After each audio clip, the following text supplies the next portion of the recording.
Barnet, North London's local club.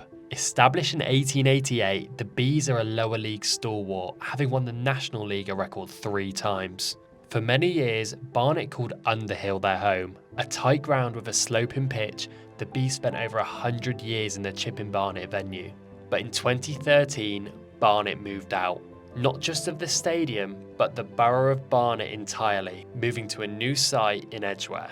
With plans brewing of a return to their spiritual home, the Fan Hub team ventured to North London to speak to Barnet supporters and learn their story. I remember walking down Barnet High Street, like down the massive hills at Underhill. Because of the way the club is literally just in the heart of Barnet, it did feel like the one town, one club. The atmosphere was always great, always great. It doesn't matter who you played, because it was small, it was sloped, it had all these unusual little things about it. Just the atmosphere, it's so hard to explain because it's different to any other ground I've been to. I think because it was quite a small and the infrastructure wasn't modern or anything, you felt like, even when there probably weren't as many people in there, you felt like the atmosphere was absolutely buzzing. And it was enclosed, so you felt like you were on the pitch, and it's just fantastic, just fabulous. Following the turn of the century, there was an appetite for Barnet to upgrade their stadium, owing to the limited facilities at Underhill. However, conversations with the local council were far from productive on that front, significantly limiting the club's options at the Underhill site. After disagreements with the local council, the club explored all avenues to remain in the borough of Barnet. The club attempted to reach an agreement to play at the publicly owned Barnet Copdall Stadium, but instead, Saracens Rugby Club were awarded use of that ground. A future away from the borough beckoned. For any team to go outside of its borough is never a good idea. You're losing your identity, and that's always going to be difficult. And children in school, they want to support their local team, and their local team is not in their area where they live. I remember when I first heard about it, it wasn't a choice. So you look at some of the bigger clubs now who would go in. Whereas in our case, it wasn't a choice. It was we were put into a corner, and we couldn't stay there because the council wouldn't let us, and we had to basically move out of the borough to a place that's I had never been. I only knew Edgware from the tube map. I had never, especially not growing up, I didn't know the area at all. At that time, the club were already training at a facility called the Hive throughout the week.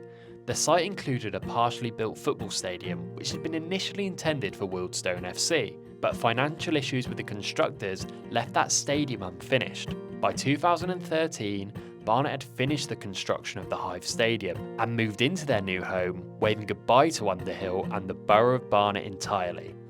And it's purpose-built for us because the pitches are wonderful, the facilities and the changing rooms are wonderful, there's 5-a-side pitches now. So everything you want from a fan is based here, except it's not in Barnet.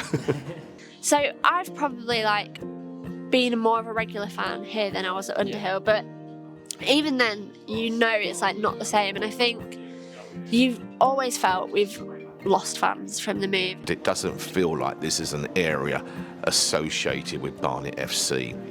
The children in school probably support Arsenal and Spurs, and when you say to them Barnet, well, we don't live in Barnet, we live here. So it's obviously been difficult. This season, Barnet is sitting promotion contention. Despite this, manager Dean Brennan has been vocal about the atmosphere at the Hive. In a viral interview, Brennan demanded more from the Bees supporters. When things are going well, you feel it, but you don't feel it as high as you would at Underhill. And when things are going badly, you definitely feel it more than you would. And I think, again, because it's such a vast stadium inside, when the fans are staying away for football reasons or whatever it might be, you really feel it in the kind of stadium. And I think the players would too. Because it's really playing on a one-sided stadium, which doesn't help at the moment. The stand behind the goal is for the away fans. Some of them will fill it, and some of them bring about 20 people. So it doesn't help. We have to make our own atmosphere. Also in Underhill, people knew their places because we'd been there so long. So you knew if you wanted to go and sing, that's where these people were going to go sing, and you would go there. Whereas here, there's never been that kind of everyone going to one point to create the atmosphere or stuff. You can't always travel on a weeknight easily. You know, just the local system, the buses, tubes, trains, the traffic and the roadworks puts people off. It's just not going to do much to encourage people to come out. So if it's back in Barnet, then I believe then that trouble goes away because it's your local team. Earlier this year, plans were unveiled that could see the Bees return to the borough of Barnet. The plans showcase a stadium neighbouring the old Underhill site, the club's spiritual home. What really struck me when the plans came out for the new Underhill ground was the modesty of them, and I think that just shows we're obviously going to make good infrastructure because that's going to be our home for the next however many hopefully hundreds of years. So you want to upgrade, but at the same time it's not big. It's not we need 15,000, because we know we're not going to fill that. They're working with the local community, with the local schools, so they know the community that we will bring with us, not just from the football club, but from the supporters and the foundation and charity work that's done. So I think it will, it'll be a great success. It's we've really taken into account the local area.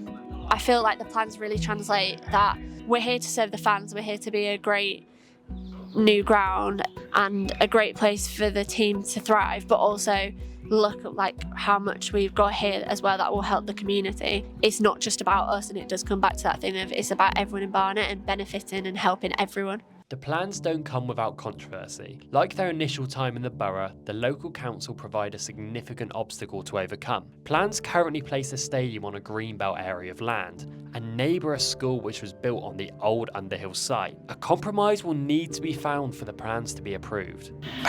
The challenges will always be the local authorities. They have to understand that it isn't always about not in my backyard. Sometimes it's about a football club and a community, and it also will look good for the local shops and the restaurants and the bars.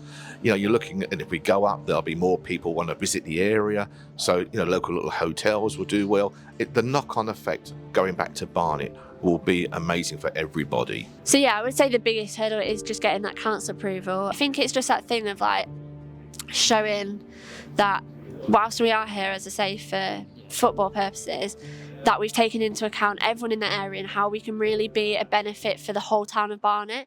In recent weeks, the club has taken part in consultation events, with the current plans proving controversial amongst local residents and councillors. During these events, the club's commercial manager Daniel Martin said the club is willing to be flexible with Barnet Council to find a site as close as possible to the original Underhill. Despite differing opinions on the viability of the plans, the desire to bring Barnet back home is palpable. Fans deserve to feel like their football club represents their local area. The stadium is the physical embodiment of their support. That stadium should be in the club's borough. It is our home, it's where we belong. We still sing chants on the terraces about we're from Underhill, and I don't think that's ever escaped someone's mind. Our history isn't in Harrow. This is a lovely stadium. The facilities are brilliant, but the soul of the club is in Barnet, and that's what will bring people back. People will come out, I remember Barnet when they were back at Barnet, and now they're back, and let's go and watch them play. And I believe that atmosphere will be back.